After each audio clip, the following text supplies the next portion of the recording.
కొత్త దినచర్యను ప్రారంభించడం సవాలుతో కూడుకున్నది కావచ్చు, ప్రత్యేకించి మీరు తెలియని దానికి అనుగుణంగా మారడానికి ప్రయత్నిస్తున్నప్పుడు. అయితే సరైన విధానంతో మీరు పరివర్తనను సున్నితంగా చేయవచ్చు. ప్రారంభించడానికి మీకు సహాయపడే కొన్ని వ్యూహాలు ఇక్కడ ఉన్నాయి. చిన్నగా ప్రారంభించండి మరియు స్థిరంగా ఉండండి.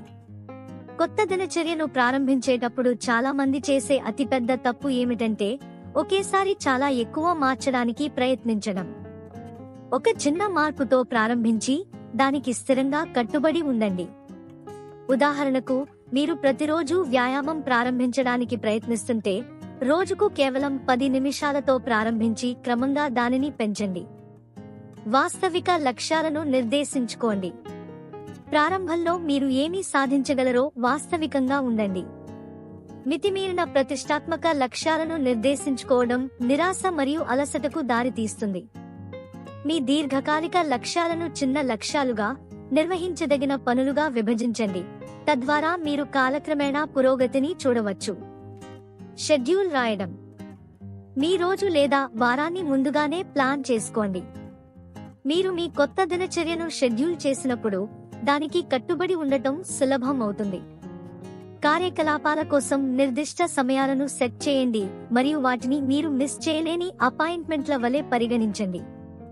మీరు దినచర్యను ఎందుకు కోరుకుంటున్నారో దానిపై దృష్టి పెట్టండి. మీరు ఈ కొత్త దినచర్యను ఎందుకు జోడించాలనుకుంటున్నారో మీరే గుర్తు చేసుకోండి.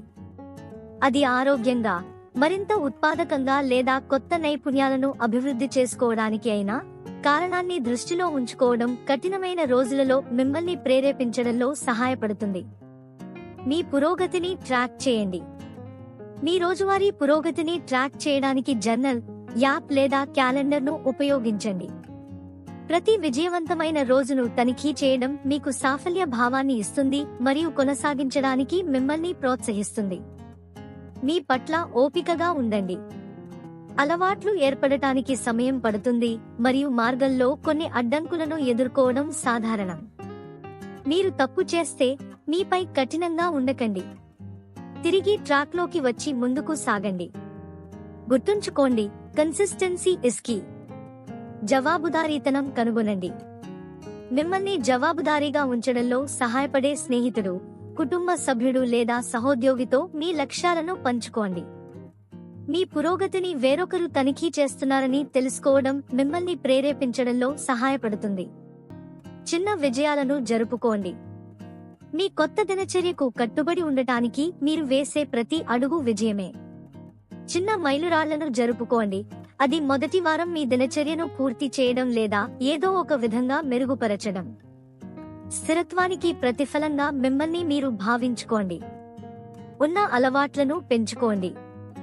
మీరు ఇప్పటికే చేస్తున్న దానితో మీ కొత్త అలవాటును లింక్ చేయడానికి ప్రయత్నించండి. ఉదాహరణకు, మీరు ఎక్కువ నీరు త్రాగాలనుకుంటే మీ ఉదయం కాఫీ లేదా భోజనం తర్వాత వెంటనే నీరు త్రాగండి. ఇప్పటికే ఉన్న దానితో కొత్త అలవాటును జత చేయడం పరివర్తనను సులభతరం చేస్తుంది. అవసరమైన విధంగా సర్దుబాటు చేసుకోండి. కొన్నిసార్లు మీరు ముందుకు సాగుతున్న కొద్దీ మీ అసలు దినచర్యలో మార్పులు చేయాల్సి రావచ్చు. ఏదైనా పని చేయకపోతే దానిని సర్దుబాటు చేసుకోవడానికి సిద్ధంగా ఉండండి. సరిగ్గా లేని దానితో ఓడిపోయినట్లు భావించే బదులు కొత్త దినచర్యతో కట్టుబడి ఉండటానికి వశ్యత మీకు సహాయపడుతుంది. గుర్తుంచుకోండి, కొత్త దినచర్యకు అనుగుణంగా మారే ప్రక్రియకు సమయం పడుతుంది మరియు ఇబ్బందులను ఎదుర్కోవడం సరైందే. చిన్నగా ప్రారంభించడం, స్థిరంగా ఉండటం మరియు మీరు మార్పు ఎందుకు చేయాలనుకుంటున్నారో దానిపై దృష్టి పెట్టడం ద్వారా మీరు చివరికి కొత్త దినచర్యను మీ జీవితంలో సహజమైన భాగంగా చేసుకుంటారు. మిమ్మల్ని మీరు ముందుకు తీసుకెళ్లడం కొనసాగించండి మరియు విజయం వైపు ప్రతి అడుగును జరుపుకోండి.